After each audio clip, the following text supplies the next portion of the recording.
You're all set, Mayor. Thank you. Good evening, everyone, and welcome to the Newington Town Council regular meeting for Tuesday, February 9th, 2021. We are calling the meeting to order a little bit late at 7:35. I apologize to the public for the delay. We did have an executive session prior to the beginning of this meeting that ran a bit long for a couple of reasons, one of which being some technological issues. So I appreciate everybody being flexible and waiting for us. And we will now begin our meeting with the first item is the Pledge of Allegiance. Please join me in the Pledge of Allegiance. I pledge allegiance to the United States of America and to the republic for which it stands, one nation, under God, indivisible, with liberty and justice for all. All right, thank you, everyone. Next item is approval of the, oh, I'm sorry, I'm skipping right over roll call. Next item is roll call, please, Susan. Counselor Anist. Here. Counselor Braverman. Here. Counselor Budraco. Here. Counselor Camillo. Here. Counselor Donahue. Here. Counselor Menke. Here. Counselor Minor. Here. Counselor Nagel. Here. Mayor Del Buono. Here. Okay, everyone is present. We will move on now to approval of the agenda. On our screen, there are two proposed changes. Counselor Menke, would you go ahead and make a motion? I would move we approve the agenda as amended or changed. Okay, so as amended to include replacing item XA, January 12th, 2021, regular meeting. Correct. January 26th, And public hearing. Right, and then adding the library roof update. Okay, so we're going to add that under new business as item D. 7D, right? Okay, perfect. Thank you. Is there a second for that? Second. Seconded by Counselor Anist. Any discussion on the agenda? Okay, seeing none, we'll do a roll call vote, please. Counselor Anist. Yes. Counselor Braverman. Counselor Budraco. Yes. Counselor Camillo. Yes. Counselor Donahue. Yes. Counselor Menke. Yes. Counselor Minor. Yes. Counselor Nagel. Yes. Mayor Del Buono. Yes. Counselor Braverman. Yes. Hold the space bar. Great, thank you. 9-0. Wonderful, thank you. We'll move on now to public participation. Any member of the public may participate if you're in the Zoom application by raising your hand in the participants window. If you are using your telephone, *9 to raise your hand to be recognized. I will look over at our attendees window and give it a minute for people to have an opportunity to raise their hand if they would like to.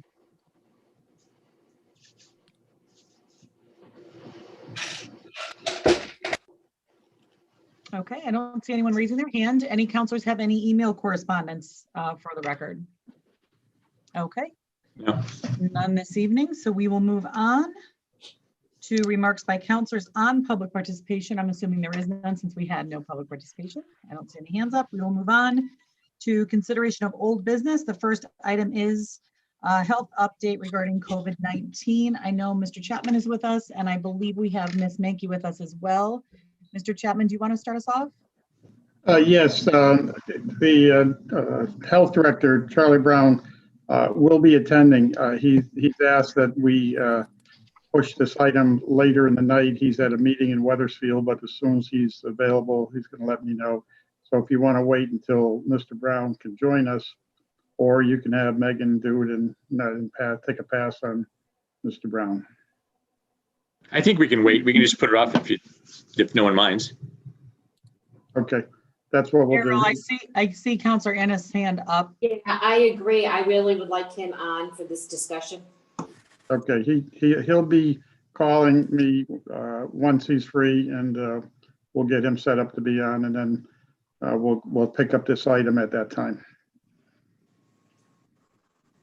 James, what is our protocol for that? Do we need to table it, or what is a formal way to make sure that we can readdress this later in the meeting? You can just indicate that you're going to come back to it. It's still Okay. on your regular agenda. As long as there's no formal motion needed, that's wonderful. And it looks like shake of heads. We are in agreement on that, correct? I think that's fine. Okay. Yeah. So we will hold on that item and we will move on to our next item for now, which is Town Hall Project Update. Mr. Chapman? Yes, the town hall project update basically is that there's still some work remaining in the new structure that is being addressed as we are speaking to the extent it can be.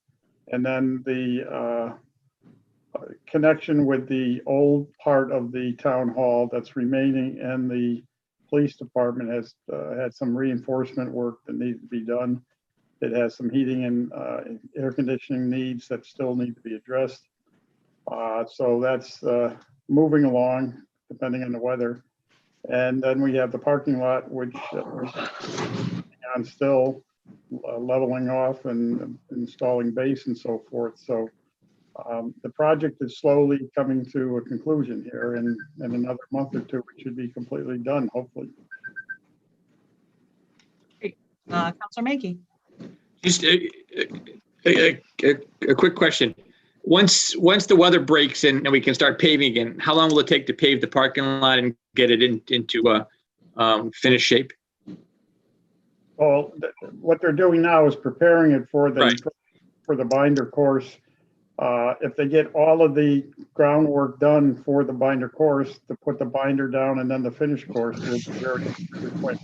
Once the plant's open, that's the other thing we have to wait Right. for. We have to wait till the plants to reopen again for the spring. Right. I agree. Okay. Thank you. Any other council comment or question? All right, seeing none, we will move on. We are moving on to new business, and the first item under new business is transfer of funds regarding the Fen Road sale.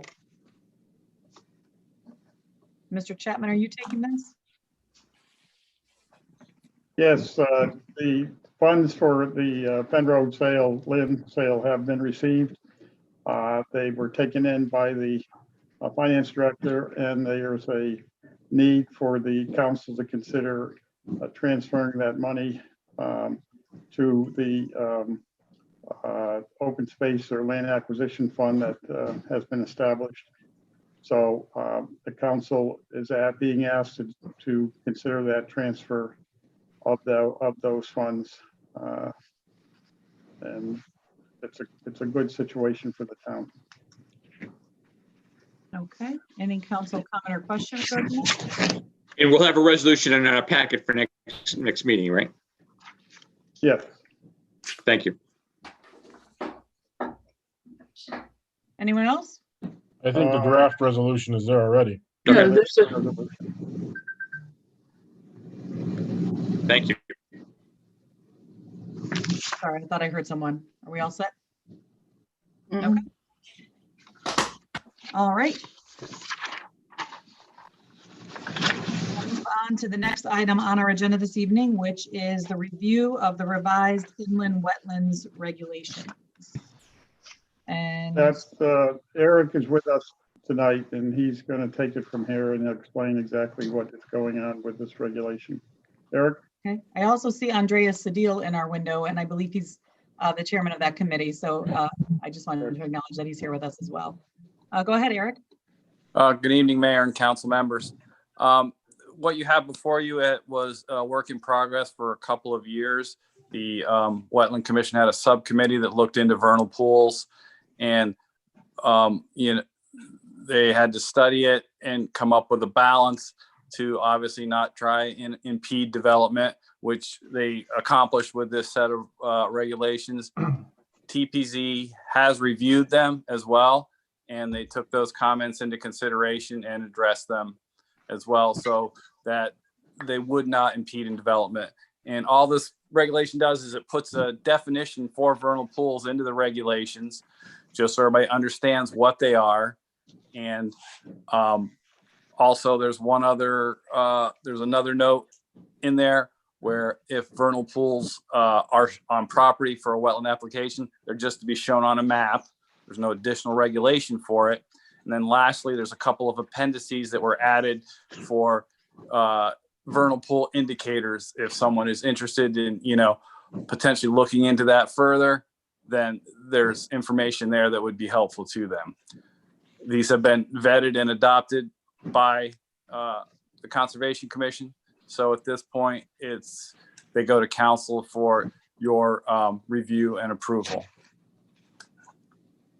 Okay. So if thank I you. may, to the council, so the basic two changes here, we're adding the definition of vernal pools to section 2.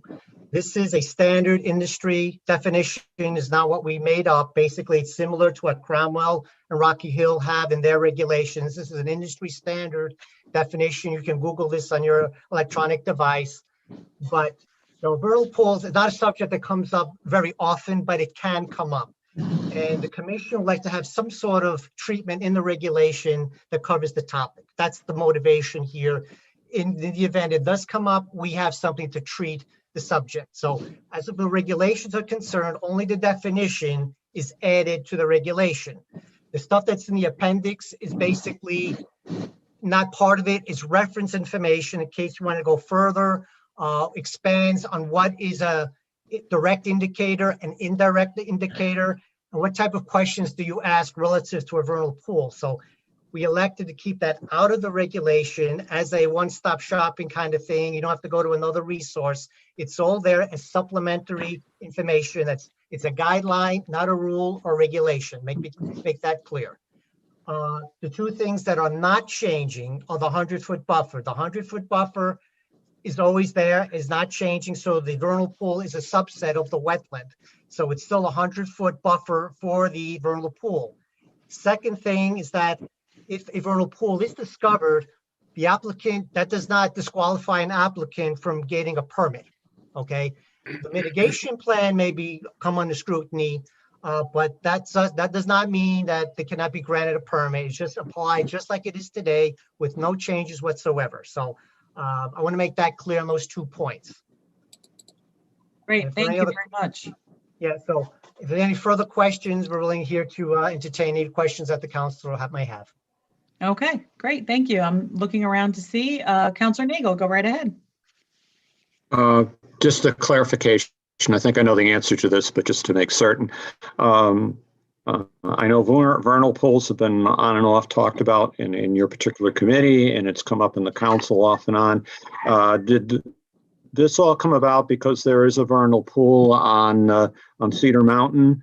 And indeed, if there is one listed there, there may be others found in town somewhere along the line. If you could just clarify that, that's all. During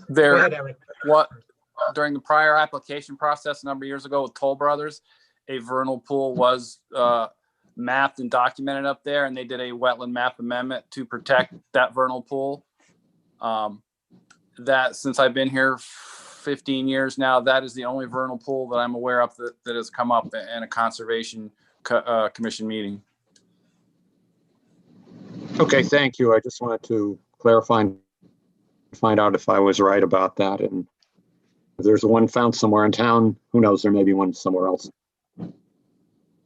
Absolutely. Thank you, Councilor Nagel. Any other council comments or questions? Councilor Camillo. One other thing, Andre, you didn't list all the salamanders that are in Connecticut in this area. Well, I didn't know Thomas Jefferson had a salamander named after him. Did you know? No, but that's that's standard definition. You know, that's right. Those are the salamanders that I guess the important ones that are indicators, direct indicators of vernal pools. Okay, because we have a lot of them in Newington, along with newts. Thank you, Councilor Camillo. Councilor Mankey? Yeah, I would just want to thank the Wetlands and Conservation Commission and staff for their hard work on this. This is a lot of scientific and conservation work here, and I appreciate the efforts they took to protect our town and these pools, which are very ecologically important to us. You're welcome. Thank you, Counselor Mankey. Anyone else? Counselor Donahue? And I want to echo Tim's comments, but I also want to thank you for putting it in language that's easy to understand and digest without having to be a ecological scholar. So thank you for that. Welcome. All right, I don't see any other hands up. I just wanted to also add my thanks to the committee for their work on this subject. I know you've been working on this for a while now.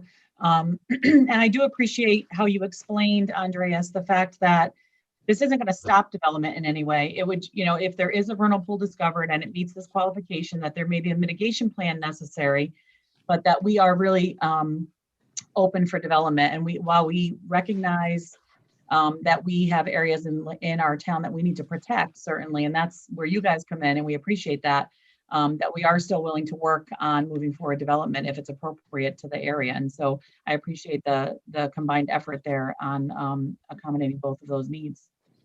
Thank you, Mayor. Thank you. So Thank you. we'll have, oh, sorry, go ahead, Eric. No, I said, nope, sounds good. Thank you. Okay, my assumption is that we'll have the resolution for action next week, correct? It's new business this evening, so we will have a resolution for consideration next week. Okay, great. Thank you both for joining us this evening. Bye-bye. Thank you. Good night. Take care. All right, we will move on. The next item on our agenda is discussion beautification committee. Just to give a little background on this, I had requested through our leadership meeting that the town manager and staff get some information for us on how other communities handle beautification process. So my thought behind this request is that, we have a lovely town right now, and we do have some areas that maybe could use some sprucing up, so to speak. And wouldn't it be nice if we could come up with some inexpensive, low cost or no cost ways to improve some, high traffic areas in town that people driving through or residents would be able to, see some improvements and know that that our town is a great place to visit as well as live. So that was my thought process in bringing this idea forward. I actually thought of it when I was driving through New Britain, and there's so many different little areas of town that are changing rapidly and just look so much better than they did just a few years ago. And it just made me think, wow, I wonder if we could do that in Newington and just spruce up some corners and some different areas. So before us this evening in our packet, the town manager and staff put together some examples of how other communities have handled this with some different ways of forming committees or ideas. So I just wanted to open it for discussion to the council. I know Mr. Chapman and I had a conversation at one point about the idea of possibly adding something when we look at our budget for a dollar amount each year to be put into a fund that could be utilized for doing small projects. So, that would be up to us and the town manager to decide what that looks like. If it's, $5,000, $10,000, $20,000, a small amount that would be put into a fund for us to consider using if we did decide to go in this direction. The other thought that I had was the idea of trying to partner perhaps with our community or businesses in our community if they're willing to, sponsor an area or do a project for us. So these are just some ideas I wanted to throw out, and then we can consider as we move forward. So I'll open it up for discussion. Councilor Badrigo, or Deputy Mayor Badrigo, I apologize. Go right ahead. Right. I think it's a wonderful idea. And I think a lot of improvement can be done, and it doesn't necessarily have to cost a significant amount of monies. People are creative. My concern with what's in the packet, though, is I personally have hesitancy with creating another commission or committee. In fact, I think at some point we should go through and look at the committees that we have and see which ones are operational and functional, whatever. I would like to see, we have all of our residents, we have, very creative and thoughtful and artistic and committed residents who are very proud of our town. And if there's some way that either through a suggestion process or have a point of contact, because, our residents travel, our residents, go through other communities, they see what, they get some ideas. Our residents live here, they're committed to keeping Newington beautiful. Rather than establishing a committee, which quite frankly, at least I know since I've been on, the council, whatever, it's difficult to get members to serve on committees. It seems there's the same people are getting appointed to committees. And I think this should be a community-wide effort. So if there's some way we can get a process where the community, residents can kind of make suggestions, and then it can be vetted either by the town council or whatever, and have it be like an ongoing process, and we can evaluate ideas as they come forward. Again, invite participation from the community, and get the projects going like that. I just don't feel comfortable with having a committee or commission set up again for. I just worry about the efficiency of it, and I think there are other ways to get ideas and to get this going without having to establish another committee with rules, regulations, and possibly, getting people who could commit the time to meetings. Yeah, those are really very valid points, Deputy Mayor Bedrejko.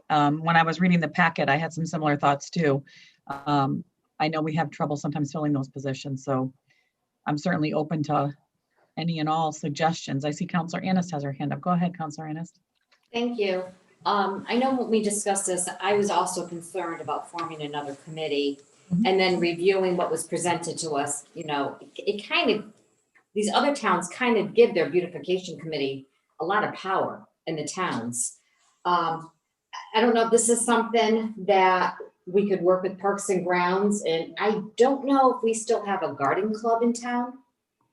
But I was envisioning like adopt a roadway or adopt like the town green or adopt something and work in conjunction with Parks and Grounds and let like different businesses or different organizations in town adopt certain areas in town to plant. I do know that, on the corner of Dowd and Main, there was that spot and I would see women there like 4 or 5 years ago planting.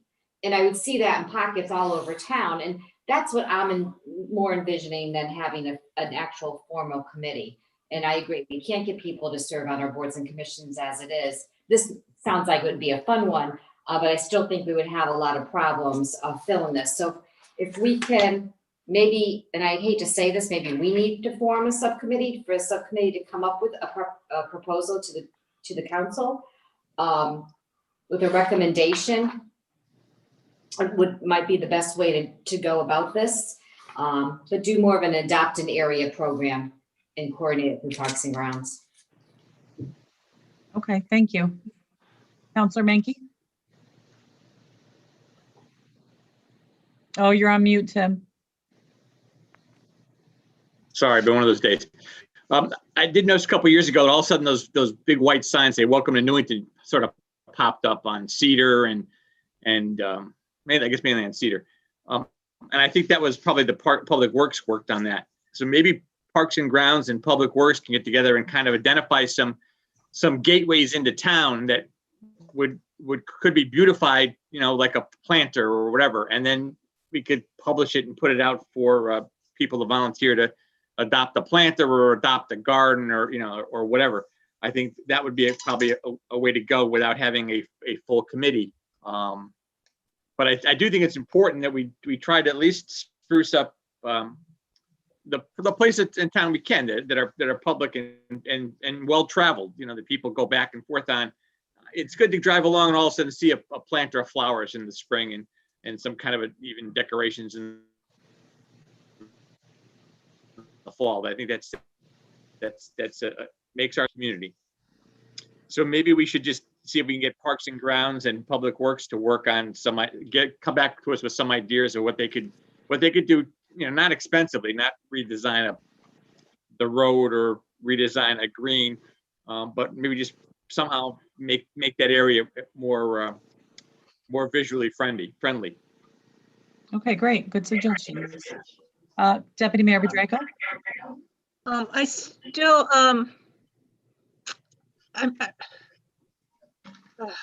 I don't want to, I'd like to get more public, involvement in this without a commitment for a commission or a committee. And, maybe it could be assigned to Parks and Rec, or it can be assigned to, the Highway Department, whatever, but I don't want to preclude soliciting ideas from the public. I mean, this is their town. So assigning a department to, go out and do something, well,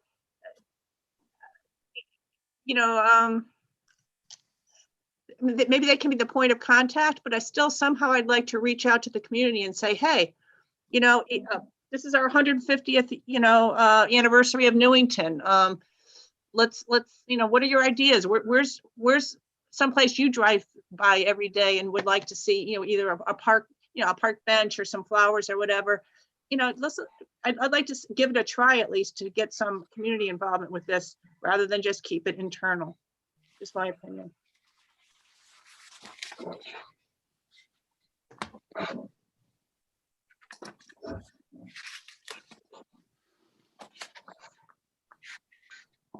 You're muted, Mayor. I don't know how that happened. I apologize. Counselor Minor? Thank you, Madam Mayor. I agree with everybody so far. I think the easiest way to do this might be some type of an adopt a spot program. Enfield's got a very good one, and they're basically targeting high impact areas as they come and go into their town. That I think you'd have a fair amount of businesses that would be willing to get involved if they could get, a little bit of recognition for themselves, as well as supporting the town as a whole by adopting those spots to maintain them. So that might be a good idea. Thank you. Thank you. Counselor Menke? Yeah, I'm certainly would agree with Deputy Mayor Patrica. We can ask for public input. I'm not precluding. I just think we need to have someone be the point people to get the public input, and then kind of go from there. But yeah, certainly I would think as we drive around town, we all think, if we put a plant there or a flower there or a bush there, it might look better. Or if we put up a sign there saying, welcome to Newington, that's a great spot to put up a sign. I think those things are important, and we should certainly get the public input. Maybe ask for the public input and give them a deadline of sometime in April, so we could. I don't want to let this thing go, and so we're here next. It's got to be done this planting season, so we got to get really started in April, May, June, July. So it looks good for the summer, at least when those planters and things would work good. Or we can build the sign or some kind of a construction if we need to put a tree in or a plant or a bush. Yeah, absolutely. Thank you. Counselor Annis? I'm using Chris's audio. Yeah, that's what I've been saying. Like I said, if we can reach out and let Parks and Grounds be the point person and do some sort of promotion where businesses can adopt an area, and then coordinate through Parks and Grounds. They're the ones that do the plantings around the Welcome to Newington signs in the different areas. But that would definitely give people, families can adopt an area. It doesn't have to be businesses or nonprofits. It could be anybody who wants to adopt it, and you put a sign up. Other towns, Farmington does it. Farmington has those beautiful planters if you go on Route 4 along the bridge. I would love to see that on Cedar Street, have like poles with planting baskets, like just things like welcome into our town. We have a beautiful town. We need to continue that. With all this new development that's going on, I think it would just be such a perk for our town, and to try to get more development and redevelopment in our town. So if we could do something through the Parks and Grounds, maybe reach out to Bill and see if he has any ideas of how this can be coordinated, and then, revisit this at our next meeting in 2 weeks, and try to look into what Enfield's doing with their Adopt an Area program too. Yeah, great ideas. Mr. Chapman, did you want to weigh in on this? A lot of mention tonight about some staff members. I'm wondering how you feel about that. Well, yeah, I think it would be great, but you might want to consider, based upon what you've all just said tonight, not to create a new committee, but you already have an Economic Development Commission. And I would think that they could take this on. They've already divided up the town into sections where they are responsible in working with the business community. If you want to involve the business community, that would be, I think, a way to do it.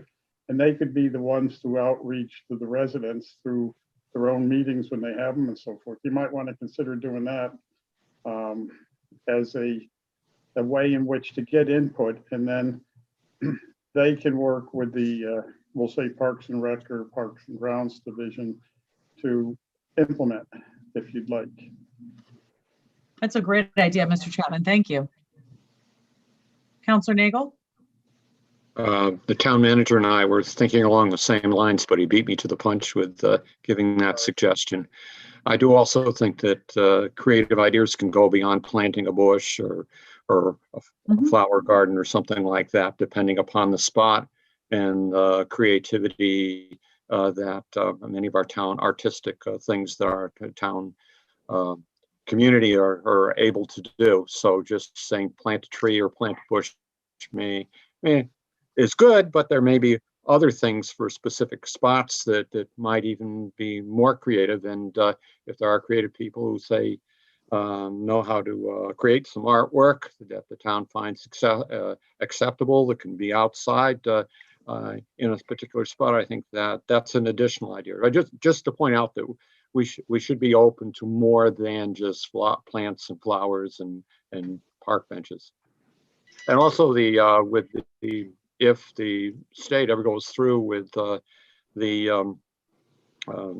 Robbins and Maple Hill redo of the roads for calming, I know, though I haven't seen, or maybe I have seen, but I don't remember, there are specific plans that in a central lane there's a place to put things if one wishes to do that, such as plants, trees, whatever, that won't obstruct traffic, that would be beneficial. And there may be little sections in town where that kind of thing could be done if it isn't included already in the projects that are already ongoing, if indeed they ever come to fruition at this point. Thank you. Thank you, Counselor Nagel. Counselor Annis?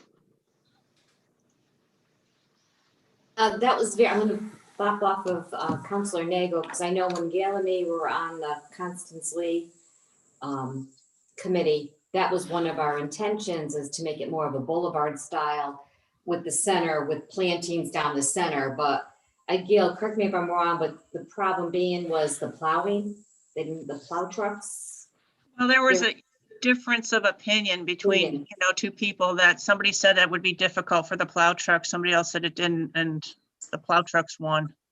Right. So, but Gail and me wanted to do exactly what Dave was saying. So, that we have the same mindset, because Constance Lee would make a beautiful boulevard. We have those nice lighting fixtures and to go down, but unfortunately the females lost on that one. Plow trucks always win. I'm wondering in advance of our next meeting, if I'm looking at who our liaisons are to the Economic Development Commission, it looks like it's Deputy Mayor Bedrejko and Councilor Braverman. Is that up to date and accurate, folks? Okay. That's right. I'm wondering if you would be willing to just reach out to your commission, the chairman, and just see how they would feel about helping us in this endeavor, if they have any thoughts and ideas to bring forward to the council as well. Okay. Yeah, they already had their February meeting, so they'll be meeting after our next meeting. But okay. Maybe you could just plant the seed if you reach out to the chairman and just. Yeah, sounds good. Sharon and I could, do that. We'll connect. Great. And then in the meantime, counselors, if you have other thoughts or ideas, you can certainly forward them to me or Mr. Chapman, and we'll try to compile whatever ideas we get between now and our next meeting, and then we can continue the discussion, okay? Sounds good. Thank you. I see that Charles Brown has joined us from Central Connecticut Health District, so we will circle back to our health update item from the beginning of our agenda. Welcome, Charles. Long time no see. Yeah, it's been a long time, Madam Mayor. Charles was on Talk to the Mayor last evening, so we've had a recent conversation. Keith, did you want to start this item, or do you want Charles to just dive right in? Well, both Charles and Megan are here. They were prepared to speak on this item tonight. There's a lot that's going on with the COVID-19, and there's a lot that's not going on, which is the problem. So I don't know whether they've worked out who's speaking first, but I think we just turn it over to them and they can work it out. All right. I'm assuming we're going to talk a bit about some of the vaccine protocols and how to help residents in that regard, but that would be great if you could. Yep. So why don't I just jump right into this? Just to give you an update, as of the 8th of February, total cases of COVID-19 in Newington were 2,207. Of those cases, we also unfortunately have seen 98 deaths within the town of Newington. That's since the beginning of the pandemic. We have shifted into a new phase, which is where we've been playing defense with our 3 W's of wearing a mask, washing our hands, and watching our distance. Now we're shifting into the 3 V's, which is vaccine, vigilance, and and making sure that we're doing our best job with respect to that. So as many of you probably saw in the news yesterday, they've opened up the vaccinations to 65 and above here starting on this Thursday. We've been working very closely with each one of our towns. We and the Central Connecticut Health District just got doses, about 200 doses of vaccine here last week because we had to actually upgrade some of our equipment. We had to get a freezer that would hold temperature to be able to actually hold the Moderna vaccine, which is something that we didn't have. And then we ordered our first order and unfortunately didn't get any vaccine allocated. We did finally get some vaccine, and we've actually been working with each one of our towns to identify the most at risk among the 75 and above, those that may have functional needs or transportation needs that may not have been able to go to some of the other appointments or other locations to be able to receive a vaccination. So we've been working with social services. We've been working with the senior center in Newington to be able to have them do some outreach to some of their most critical at need patients. And we're actually going to be doing a vaccination clinic, a very small vaccination clinic next week. So we have our first vaccination clinic starting, actually day after tomorrow in Wethersfield, then Berlin, and then Newington will be on, I believe, next Thursday on the 18th. The number of clinics is going to be, the number of vaccinations is going to be a little different than what people are normally used to seeing when CCHD comes to town to actually give shots. Because with the type of clinics that we're having to set up and the patients that we're targeting, we're really looking at trying to make this as safe an endeavor as we possibly can. So we don't want our clinics to be a place where people actually contract COVID-19. We're here to be able to protect them. So being able to do this in a safe way, assuring that people, because this is a new vaccine, that they have the time to be observed to assure that they don't have any adverse events is critically important. And the ability to space people out and socially distance while they're doing so has created some logistical challenges as well. So we've been very lucky to work with, the town, with Megan, as well as all of her CERT volunteers. And I'll turn it over to her to kind of give a report on that aspect of this. We are very lucky to have the support of the Newington CERT team. The community emergency response team helps us in every clinic that we do. They're outstanding. And when we made the call to be able to start doing the vaccination clinics for COVID, the response was just overwhelming. Megan? I mean, I appreciate that. And our CERT members, I'm just going to echo that. Our CERT members are awesome. We have 5 clinics that we are, booked for. I did put out, a general email a couple months ago that, hey, clinics are coming at some point. Can you help? And, just last week I said, okay, they're next week, who can help? And we got an outstanding response from our CERT members. So we actually are like overbooked for some of them, where we might have to turn some volunteers away, which is never a problem that, we've had. So it's awesome.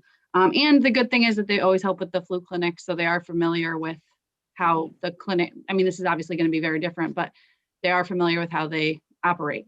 And they work very well with the health district. We are the only town in the 4 towns that does have a CERT team. So it's definitely a big asset for our other communities as well. The other, we've been working closely, like Charlie said, with Diane over at the senior center. All of the senior centers, like he said, we're tasked with kind of finding those, there are low number of doses that we have available, but we're trying to find the most vulnerable people in our population, because those are the people that truly do need a local smaller clinic like this. So Diane's doing a really good job. Her staff is answering all sorts of phone calls, and they're working very hard. So I appreciate that. I want to give her a shout out. Carol's been great in human services. It really is a team effort. But that being said, if you do feel that you fall under that, you have a functional or an access need, you are over 75, because these clinics are being targeted at the over 75 group, to call the senior center. And I have their number written down. It's 860-665-8778, 860-665-8778. And they will, if they can't, get you into a clinic per se, they have all the resources, then they can connect you with how to get a clinic. You can also contact me. What is my phone number? Email is best for me. It's mmanke, MMANKE @newingtonct.gov, or 860-667-5910. I'm happy to help and point you in the right direction as well.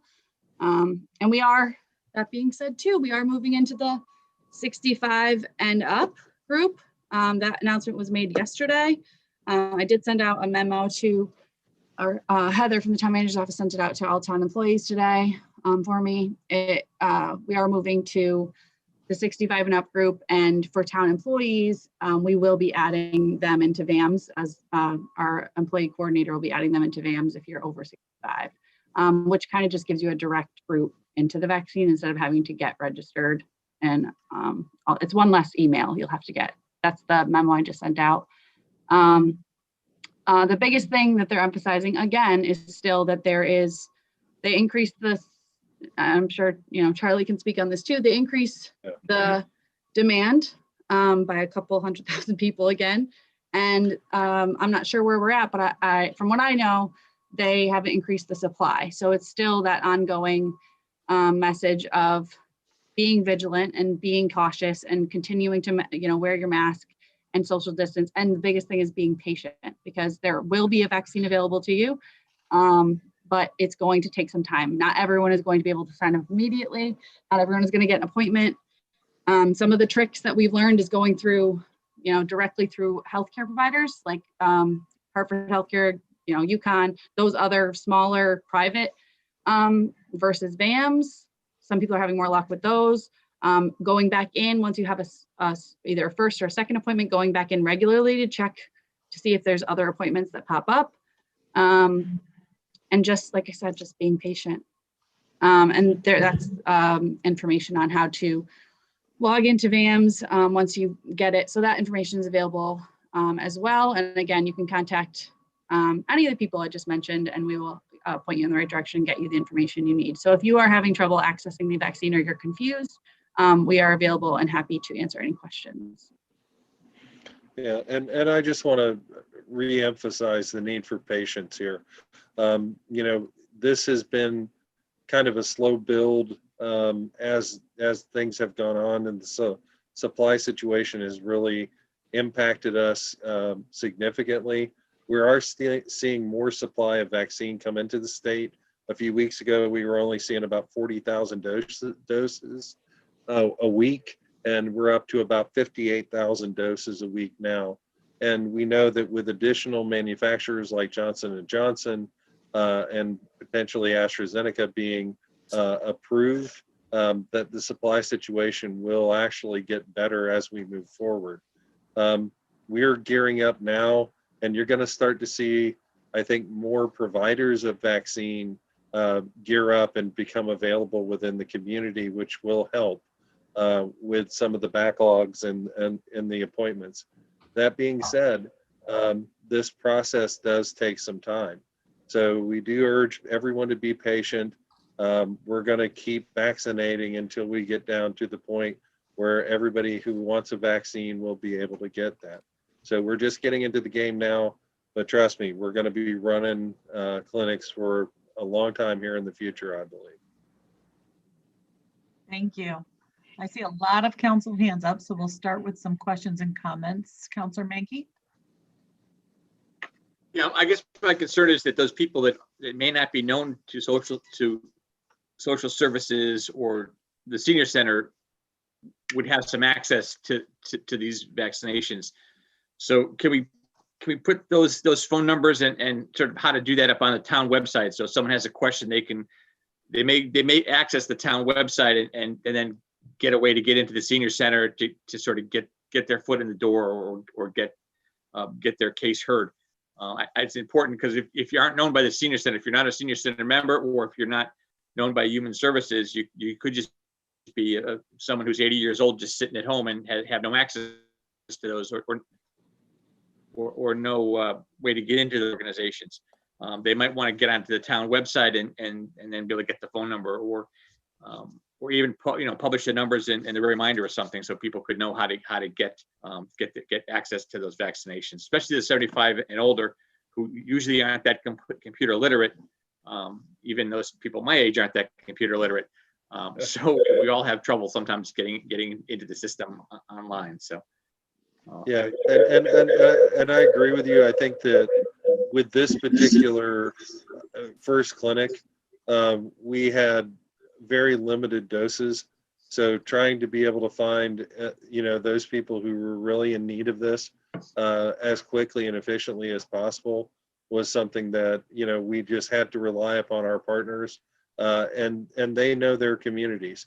Right. So I agree with you. I think being able to put information up there, but I encourage anybody that knows someone who is over 75, who has some functional or transportation needs, to have them contact the senior center there in Newington and giving the number out. But just to be able to reach out and do that. We know that demand is probably going to exceed our supply of vaccine. As I mentioned, we got 200 doses to be able to cover the 4 towns for right now in our first endeavor here. So we're splitting it up 50-50. 50-50. So each town's got a very limited amount of vaccine. We know there's going to be more people that want that, and we're going to continue ordering and continuing trying to set up clinics to be able to serve that particular need. Right. I see this sort of as a trial run. We have one clinic under our belt, and then we just say, okay, we can do this better next time by moving this here or that here or organizing it different. So it's a work in progress, I understand. Oh, and I can completely say that. And plus, it's a little different because of the observation time that you really need to do. Most of the flu clinics that we do, we can do shots every 2 minutes and get them out the door and be very efficient. With having to wait 15 to 30 minutes, it's going to slow our vaccinators up to the point to where they're going to feel like they're dragging. Right. So that's one of the big logistical challenges, in addition to the fact that we also have to look down the line, a couple weeks, because we have to set up and serve everybody that we serve the first dose. We're obligated to be able to give them the second dose. Right. So it makes it logistically challenging because I can't just have a ton of open clinics. I have to really be able to schedule effectively when we're going to be at a particular place so that we can serve those people we've served before. Well, I certainly appreciate all your efforts. I just want to piggyback on that too. I'm working on a press release right now that has all of the senior center numbers, my contact information, I did put out a press release. It was like, I don't even know, all the weeks are blurring together right now. I think it was last week or the week before, that had very specific, it was Connecticut specific information, but we have seen an increased need for local Newington information. So that should go out tomorrow. I'm not sure if it'll be in this week's rare reminder or not, but we will immediately get it up on social media and with the website for sure, just so that is readily available. Megan, I know last night the number was brought up and I had written it down actually from watching the news, but there's a phone number that was set up. When I saw it on the news, they called it the United Way Helpline, but I think you had a different name for it. But my concern was so many seniors who are trying to register and can't do the online portion, but this phone number might help. I have it here, but I just want to make sure that that's a viable resource. We talked about it last night. Yes, if you have it, I would have to look it up again.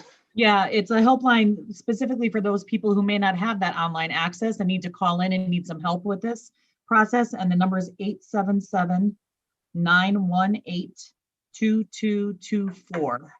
And so that's another resource if anyone out there has, elderly relatives or friends, or just anyone really who's not all that literate on the computer or doesn't have web access.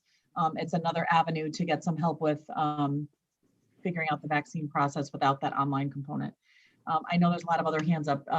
Councilor Nagel. Thank you, Mayor Debiano. You answered some of the questions that I was going to either ask or that I was going to mention some details about. I recently attended a Senior Disabled Center board meeting where obviously the subject came up. And I'm so appreciative of how you both are working and trying to make this work under difficult circumstances.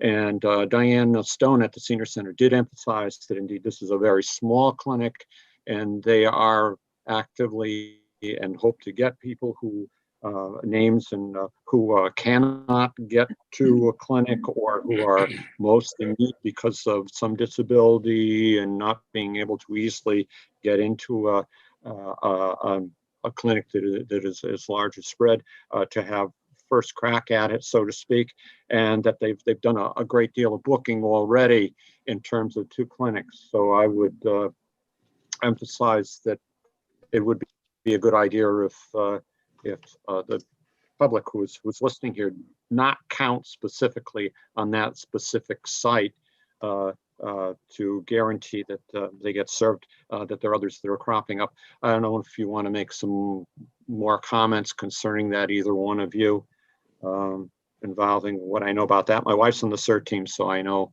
all about the CERT team and their plans to help out and efficiently work on it. So any further comment you wish to make in regards to specifically the Senior Center and how it's set up? Am I wrong saying do try to go somewhere else and don't rely just on our specific Senior Center in town? You hit the nail on the head with respect to those comments, because what we've told and what we really want to get across is that if you have the ability to, to get someone to Rensselaer Field or one of the other sites, if they can travel, then please do so. Don't wait on our clinic. We want people to go get the vaccine if they have the ability to do that. And what we are trying to do with the limited amount of vaccine that we have currently is to really hit those people who can't travel for some reason, who have, particular needs. So that really is the reason why we targeted it this way. We want to make the biggest impact with the limited vaccine that we currently have. But I do want to say this, we are going to continue to providing vaccine opportunities in the future. So if you can't get your vaccine now, we're still going to be, actively ordering vaccine in the future. We're going to be continuing to have clinics for as long as the town needs us to. That's why we're here. So we'll continue to work to plan to be able to meet that need as long as it's there. Thank you. Deputy Mayor Draco. Yeah, this is, I guess, more of a curiosity question, but how is it determined which towns or which locations get Moderna versus Pfizer? I know they're both effective, but they're effective in different, from what I understand, different, like the first dose is has a different percentage of effectiveness, and then the storage requirements are different. So how do we get Pfizer and not Moderna, or vice versa? Well, we are getting the Moderna vaccine, and the reason for that is because of the special handling requirements that that the Pfizer vaccine has. It is the ultra cold vaccine, so mostly hospitals, acute care facilities have that type of equipment to hold it at the right temperatures prior to actually utilizing it. So they've really been focusing those that type of vaccine there. The Moderna vaccine is a little bit more forgiving, but it does also require that you have a freezer. And that was one of the things that actually held us up with respect to this. We have a vaccine refrigerator, and we can hold vaccine at basic refrigerator temperatures, and that works great for flu and some of the other vaccines that we've dealt with, but it doesn't work for the Moderna vaccine. The requirements for it to actually be transported is that it needs to be frozen and kept frozen, so that when we actually are showing up to these clinics, we have to budget in time to be able to thaw out enough of the vaccine to be able to begin to service our clients. So handling of these vaccines is one of the things that our planners have really been definitely focusing on. We want to assure that they're not shaken up very much. They're, because we're still learning about these particular vaccines, and care and handling of them is they're not as shelf stable as the flu vaccine. Let's put it that way. So we want to make sure that we take care of them, and that every shot that goes into somebody's arm is going to be effective and efficient. Thank you. Any other council comment or question? I don't see any. So thank you both for joining us this evening and for all the information. Did you have anything else you wanted to add before we let you go? I just had one thing. I think James is going to try to pull it up, but there is a portal. There's a portal online. The Connecticut, the state website has a COVID portal, and right on there is all of the vaccine scheduling options. If you can't get it up, it's not a big deal, James. There it is. Yep. And right on there, it gives you a bunch of links. And the thing I did want to mention there is that main phone number, but providers like private providers, Hartford Healthcare, it's at the bottom of the page. There we go, that CVS Pharmacy. Mm-hmm.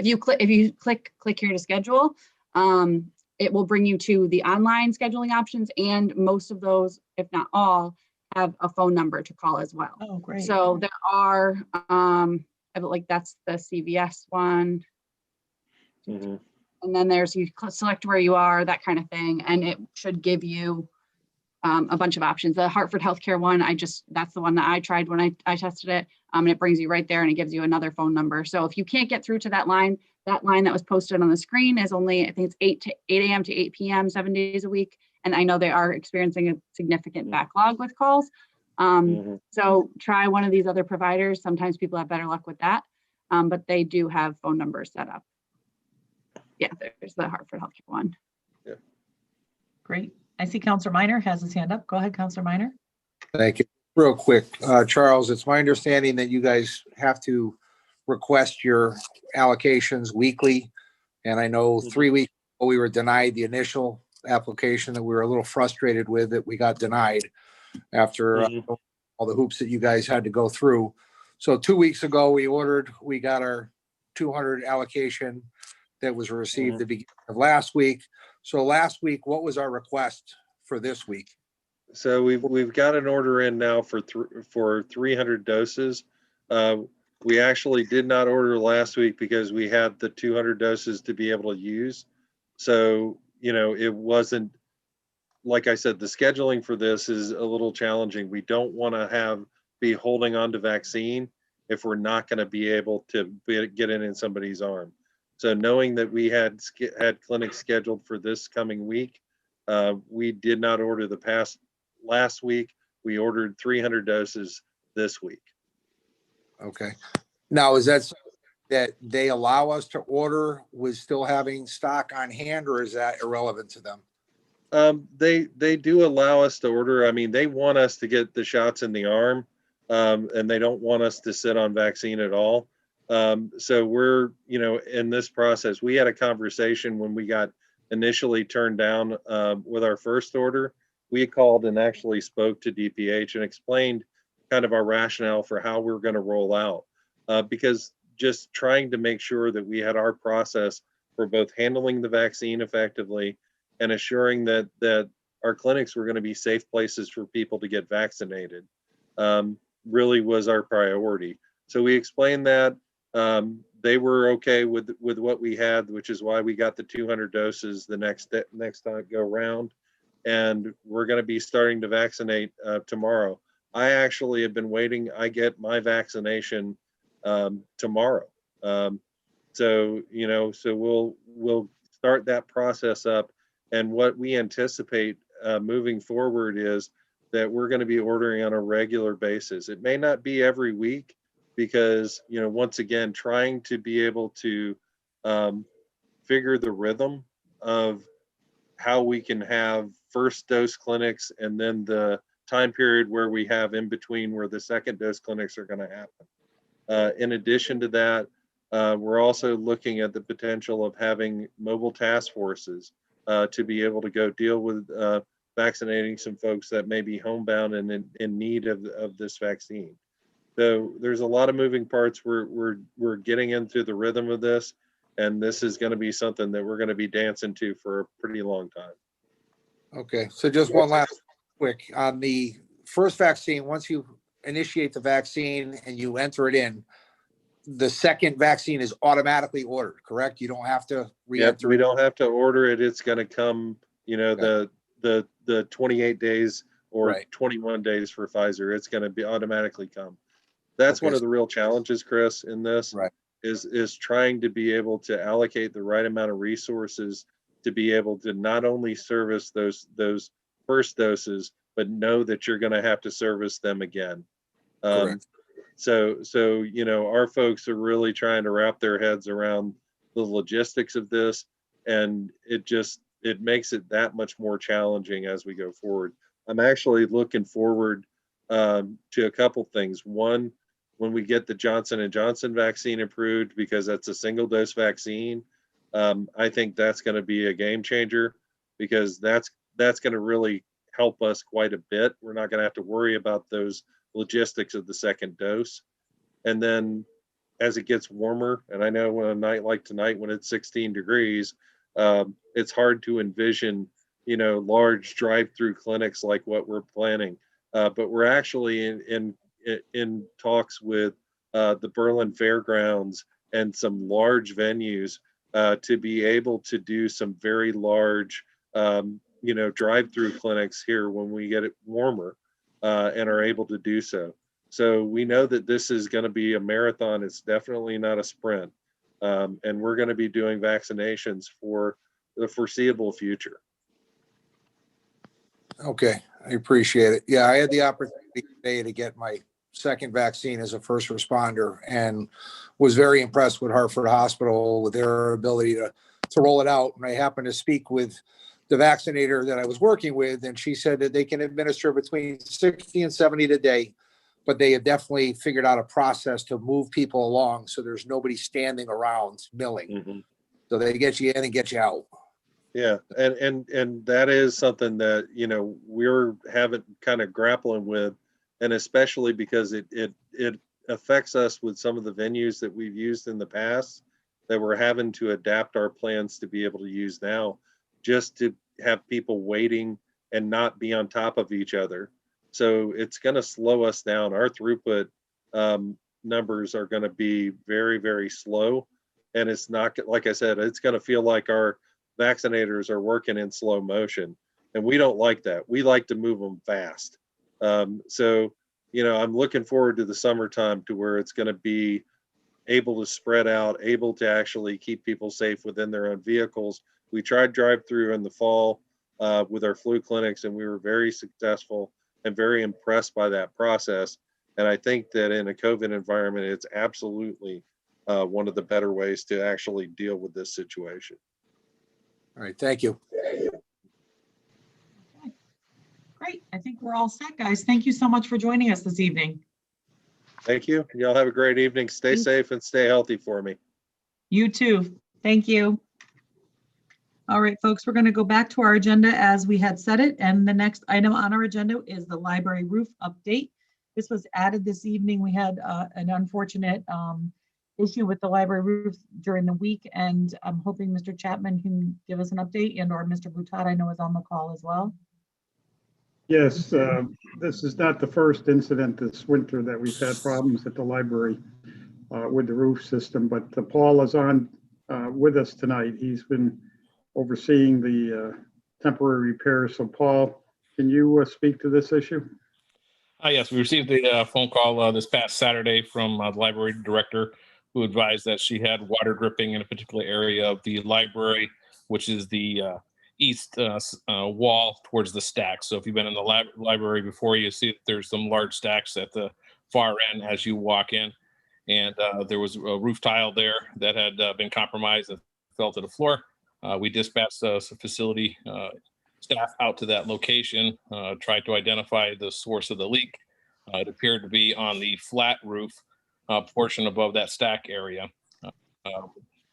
We located two vertical storm drain pipes coming down into a elbow, both into elbows and then going into a wide pipe. We had condensation or water in that particular area, had to remove some of the insulation on the cast iron pipes to try to work further back, identify if we had any pin leaks. At that point, with the storm that was coming in on Sunday, there really wasn't an option to do anything aggressive. So we remediated the area by putting in some leak protection to funnel any water drips coming into some containers. And then we monitored that through the weekend, followed up with that on Monday, removed some snow and some ice in the area of the roof drains to see if we can identify the source. We determined that we still had water coming in somewhere in the area of the roof drains, coming down the vertical storm drain pipes. And at this particular time, again, it's leaks right now. It's not like a heavy downpour of water that compromised the initial tile. We think that was from the initial snow melt that kind of accelerated, came through that particular area. And then once the water diminished, then it dried up. So we're still monitoring that right now. We've had a roofing company that we've been in contact with. They will come out and analyze that once the snow and the ice are off the roof. It's very difficult to try to go up on a flat membrane roof and to try to locate pinholes or tears or things of that nature while we're in this season. So we are going to monitor, we're going to maintain protection, and if anything escalates, then we'll go ahead and move forward. But in the meantime, we'll price out the project. We do have roof repairs that were identified by Owens that are needed at the library, and we'll price that project out and get everything moving forward. Okay, great. Thank you. I see a few hands up. Councilor Mackey. Yeah, thank you. Thank you for that report. Just to clarify, were any materials damaged? Any books or periodicals or? Nothing was reported damaged by the library director. Ceiling tile only fell down to the floor, and we cleaned that up. And we've been monitoring and maintaining protection at this point. Okay, so the plan now is just to wait. The way we're going, I don't think the roof's going to get any more. Be no snow on it till April. The way we're going. But we're waiting for the snow to get off and then have roofing company come up and give us an estimate for the total repairs. So that part of the roof right now is anywhere estimate time-wise. Tom Trumbull's been with the town almost 20 years, and he believes that roof was done probably right before he came on. So we're probably looking at a flat roof that's approximately 19 years old. Right. Okay. Thank you. You're welcome. Councilor Nagel. Thank you, Paul, and everyone for taking care of that so quickly. I recently attended, as well as Councilor Minor, a library board meeting where they were informed of what happened and how quickly you tried to take care of it. The our head librarian said that indeed this time none of the materials, at least at that meeting time, had been affected, and they put tarps or whatever you want to call it over the materials that are there that they couldn't move. And concern was addressing this and how it could be handled. I know it's early, but from my understanding, there's 3 or 4 different places that we've had leaks in the library roof within since this last fall. Do you have any indication as to whether that whole roof really needs to be started over with? I have some experience here personally because part of my house has a rubber roof, for lack of a better thing, and had to go through the process of membranes and making certain we didn't have any leaks at all. But what do you see for the future of the library and that specific problem there beyond what you've said? Or indeed, does it really need a roof, from what you know so far, more extensive than just a patch? Well, portions of the roof have been done prior to me coming on board and overseeing facilities operations. But we've gone to the extent of where one area on, I would say, is the north end of where we have the glass atrium inside the library. So in that particular area, they went with a water membrane or a membrane material from the roof peak through a valley and then carried that as a floating roof, if you will. So you can't walk on it for fear of tearing or stretching the membrane, which doesn't give us a good way of trying to remove ice or damming or protect anything in that particular area. So that's causing water leaks as a result of any type of freezing and thawing that goes on once we go over the actual flashing on that area. So that area needs to be addressed, even though that was done probably, maybe 10 years ago or whatnot or longer. That wasn't done properly. And we've had a couple of roofing companies look at that, and we have to engineer something different to actually make that. So whether we put a cricket in there or something that actually is a framed out structure to allow for that water to run away instead of pooling in that particular area of the roof. These water drains, again, depending upon what we find out once we're able to do a thorough investigation, so whether we have seals or we have pinholes or tears in the water, in the membrane itself, will dictate whether we can patch and repair or whether we need to replace. It kind of lines up with what Owens and Friars observed as far as doing their roof work. And we do have areas where asphalt shingles are falling down or they're drooping, and that's because they've they've gotten to the point to where they've exceeded their life expectancy. So those will need to be replaced. So it's also a matter of water, as it will do. Once you patch an area, it will go to another place of that's weaker, and you have a leak you didn't know you had before. Is this part of the problem as well? There's a lot of factors you got to take in. You don't want to go ahead and try to fix an area which causes a problem in another area. So you definitely have to look at the bigger picture, make sure that we are not leaving a weak area. So when we address the roof issues this time around, I think it's very important that we try to get it right. There's too much value below that roof line, right? If we have books and materials get damaged, we're definitely going to not feel good about that. So we have to take a big picture, look at this, identify the areas that need to be fixed, verify that plan, and then once we identify funding, move forward and execute.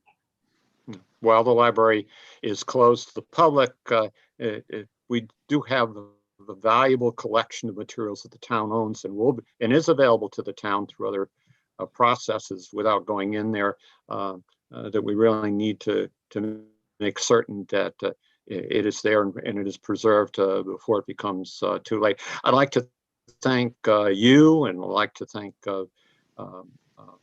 those members of the council and the town manager for getting this so quickly on the agenda. I know there usually is a plan, and it's been brought quickly.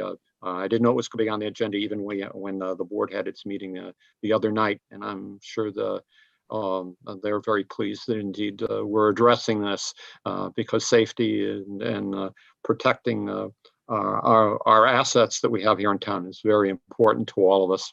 Thanks. You're welcome. Thank you. Any other council comment or question? All right. Oh, Councilor Minor. Very quick, Madam Mayor, thank you. Just, you had said that there you had a leak a few months ago back. Is that correct, Paul?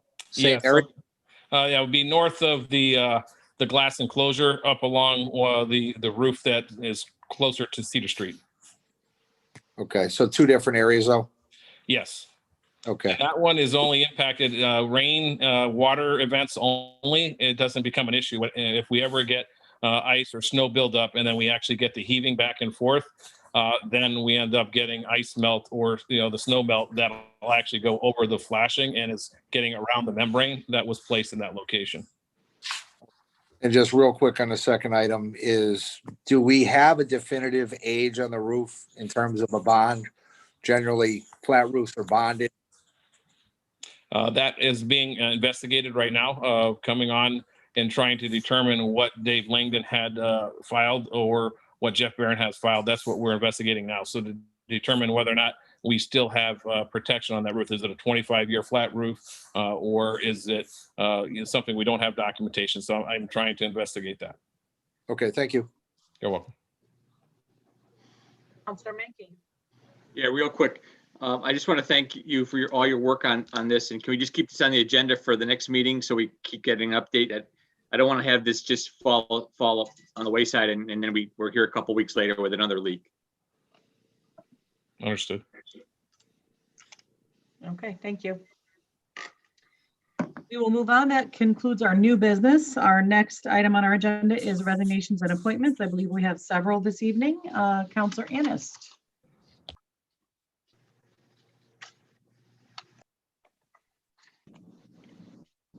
Sure. Resolved that the Newington Town Council hereby makes the following appointments. Balf Town Committee, Mary Udice, alternate neighborhood rep, 26 Dealwood Road, Party D, term 2/9/2021 to 11/30/2024, replaces self. It's a reappointment. Development Commission, David Marsden, member, 73 Maple Hill Drive, Party D, term 2/9/2021 to 11/30/2023, self, and it's a reappointment. Rob Rio, member, 15 Beacon Street, Party D, term 2/9/2021 to 11/30/2023, and replaces self as a reappointment. Fernando Rosa, member, 22 Chaplin Street, Party D, term 2/9/2021 to 11/30/2023, replaces self as a reappointment. Linda Woods, alternate, 82 Ivy Lane, Party D, term is 2/9/2021 to 11/30/2023, replaces self as a reappointment. Employee Insurance and Pension Benefits Committee, John Sozowski, specialist, 40 Grandview Drive, Party D, term 2/9/2021 to 11/30/2022, replaces self as a reappointment. EMS Committee, Diana Sarah, member, 237 Reservoir Road, Party D, term 2/9/2021 to 12/31/2022, replaces self as a reappointment. Diane Katira, member, 95 Sterling Drive, Party D, term 2/9/2021 to 12/31/2022, replaces self as a reappointment. Board of Ethics, Ellen Connery, member, 225 Robbins Avenue, Party D, term 2/9/2021 to 11/30/2024, replaces Sue Mazzacoli as her term expired. Mary Camilli, alternate, 287 Cedarwood Lane, Party D, term 2/9/2021 to 11/30/2024, replaces E. Connery, who is serving de facto. Greater Hartford Transit District, John Kelly, 293 Maple Hill Avenue, Party D, term 2/9/2021 to 6/30/2023, replaces himself as serving de facto. Newington Historical Society and Trust, Pauline Kruk, member, 165 Walsh Avenue, Party D, term 2/9/2021 to 11/30/2023, replaces self as a reappointment. Standing Insurance Committee, John Sozarski, claims specialist, 40 Grandview Drive, Party D, term 2/9/2021 to 11/30/2022, replaces self as a reappointment. Is there a second? Second. seconded by Counselor Menke. Any discussion on the appointments? All right, seeing none, we'll do a roll call vote, please. Counselor Anist, Yes. Counselor Braverman, Yes. Counselor Budraco, Yes. Counselor Camillo, Counselor Donahue, Yes. Counselor Menke, Yes. Counselor Minor, Yes. Counselor Nagel, Yes. Mayor Del Buono, Yes. Counselor Camillo.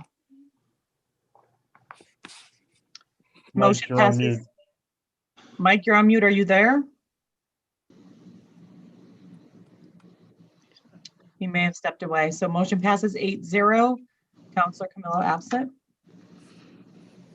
We will move on to tax refunds. Deputy Mayor Budraco. Resolved that property tax refunds in the amount of $3,731.50 are hereby approved in the individual amounts and for those named on the requests for refund of an overpayment of taxes certified by the revenue collector, a list of which is attached to this resolution. Is there a second? Second. Seconded by Counselor Nagel. Any discussion on these? Seeing none, we'll move to roll call vote, please. Counselor Anist, Yes. Counselor Braverman, Yes. Counselor Budraco, Yes. Counselor Camillo, Yes.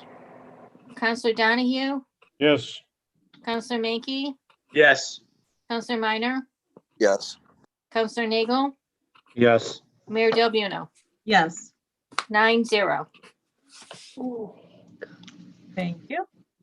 Next item is minutes of previous meetings.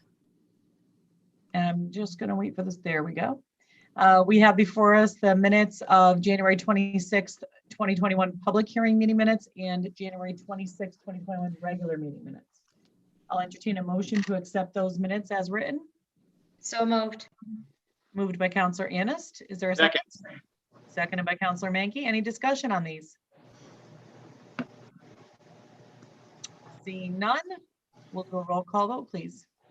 Counselor Anist, Yes. Counselor Braverman, Yes. Counselor Budraco, Yes. Counselor Camillo, Yes. Counselor Donahue, Yes. Counselor Menke, Yes. Counselor Minor, Yes. Counselor Nagel, Yes. Mayor Del Buono. Yes. 9-0. Thank you. Moving on, the next item is written and oral communications from the town manager. Mr. Chapman, do you have anything for us? Yeah, I just want to update you. I believe that I sent out an email to all of you dealing with the fact that we're meeting with the 4 other town managers from Berlin, Weathersfield, Rocky Hill, and Cromwell. We did meet and we agreed to meet this week again. I've had the entire administrative staff think about what we can do in Newington on a collaborative basis with the other towns. We have about 20 or 25 proposals that I will present to the other town managers later this week and get their reaction as to what they think could be done as well. But the effort is to try to find a way to reduce our costs while enhancing our level of services. And I'm very optimistic based upon what was presented to me today by our staff. I'm hoping that the other 4 towns do similar thought processes and we'll come up with a good plan to implement more regionalization and cooperation throughout the 5 towns. Wonderful, thank you. Any questions for the town manager? Counselor Nagel. Oops. Yes, Keith, I'd like to know if you have received any documents, pamphlets, information from the Capital Region Council of Governments organization. Well, I'm pretty familiar with them. I've actually consulted with them in the past.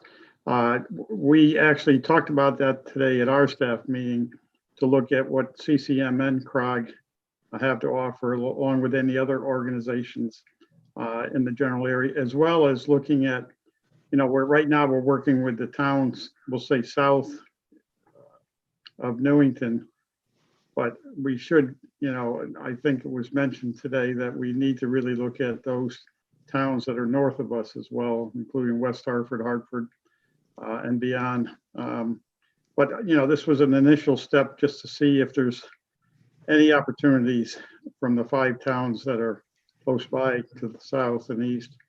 And we'll see how that goes this week. And then we may expand it out to other communities as well as the Capital Region Council governments and so forth. Have they been holding any virtual meetings at all?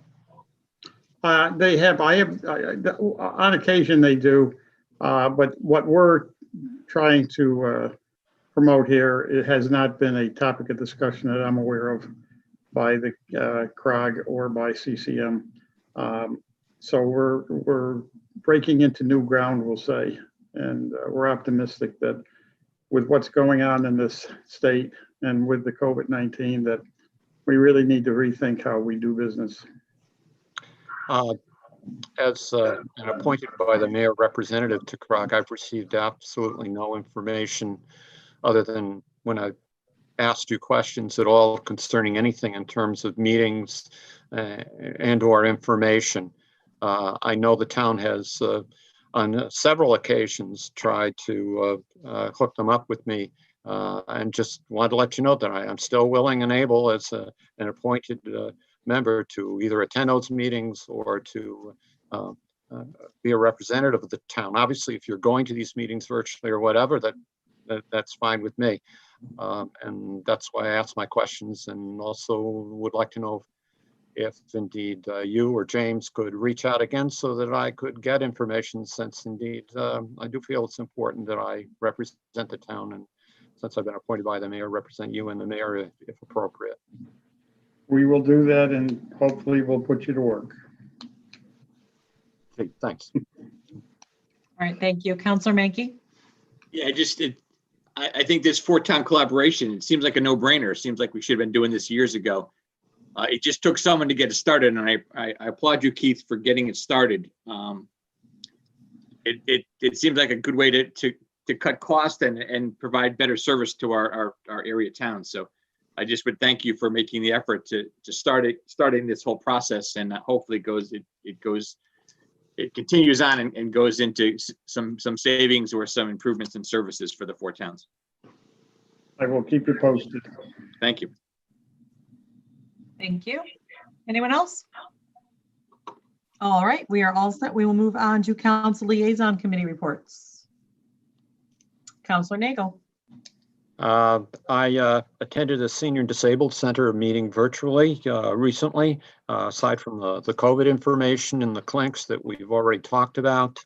Want to, on their behalf, let you know that while the senior center is closed for people to literally go in there as they used to, there are many programs going on, and they are quite active in dealing with seniors in town, including having nutrition systems, meals on wheels, grab and go meals, and calling in. People can call in and they will do grocery shopping for those who are unable to go themselves or are fearful because of COVID. They have social online programs, especially dealing with social isolation. They're still doing dial-a-ride services. And they have drive-through programs, which you can call the library about it, where you drive up and they hand you something in terms of a packet or whatever, if you're a senior center member. And also they're trying to determine with other departments in town an outreach program to further seek and help seniors in town. Also a reminder that indeed their air conditioner, which is on our list from the facilities, their central chiller is no longer functioning and will be something that we will have to determine in terms of replacement sooner rather than later.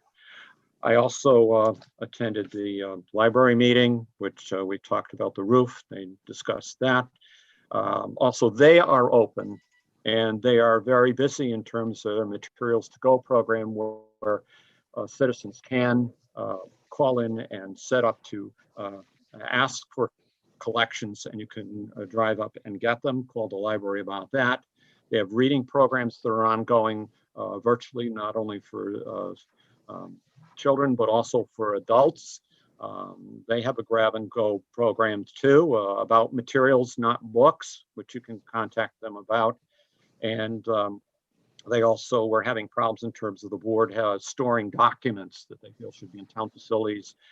There's no place in the library for them, which are being stored in members' basements, which they didn't want to. And James, our town clerk, was on the meeting and has offered space within town hall, which I'm sure is quite appreciated within the vault. He seems to have found a spot where those materials can be collected.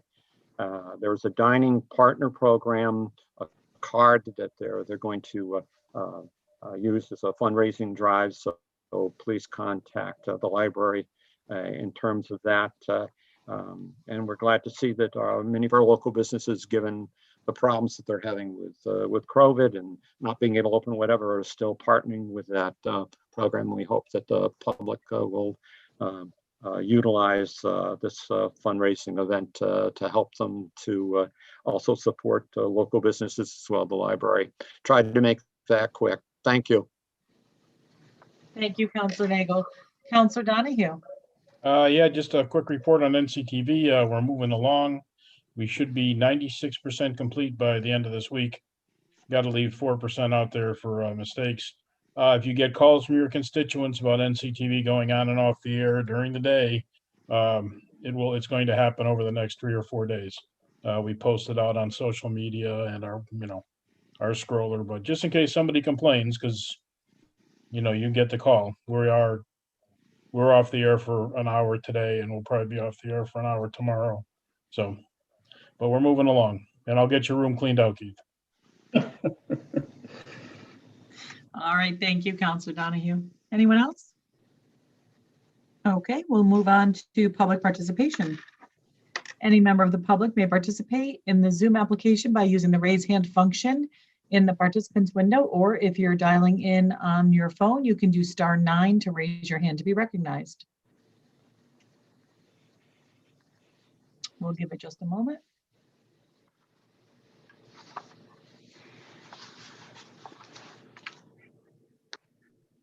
I don't see any member of the public raising their hand right now, so we will move on to the next item, which is remarks by councilors. Deputy Mayor Bedrejko. Just a shout out to our highway department. A good test for our new leader there. And I'm sure they're going to continue the good work through the rest of the winter, but our roads were stellar compared to the many across the border. Thank you, Deputy Mayor. Any other councilors? All right, seeing none, we will move to a motion to adjourn. So moved. Second. Moved by Councilor Ennis, seconded by Councilor Donahue. Any discussion?